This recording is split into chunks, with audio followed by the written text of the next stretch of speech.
Une fois par le chikungunya, de la grippe AH1N1, la fièvre dengue n'est pas nouveau sur le territoire mauricien.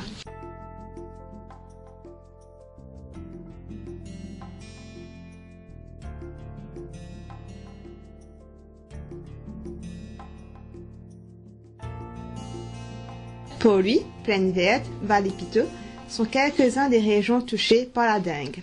Toutefois, la région du Nord, notamment Triolet, reste la plus affectée. Rajesh, Julie et Priyanka, habitants de Triolet, témoignent qu'ils ont vécu un véritable calvaire. Tout comme Bijanti qui confie à l'Express qu'elle ressent toujours les symptômes tels que les vomissements, des hallucinations et de fortes fièvres. Dès l'apparition des premiers symptômes, les personnes se dirigent rapidement vers les centres médicaux. À la Médiclinique de Triolet, les cas de dengue sont recensés.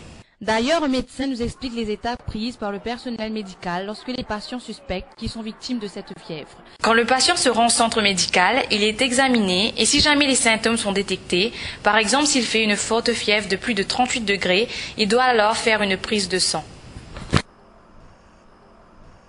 Une fois la prise de sang faite, des médicaments, tels que le paracétamol et des suppositoires, sont prescrits aux patients.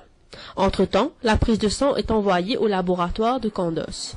Sur place, si elle est révélée positive à la dengue, le patient est contacté et ensuite hospitalisé. Le cas est aussi référé au ministère de la Santé qui prendra des mesures de sécurité telles que le fogging.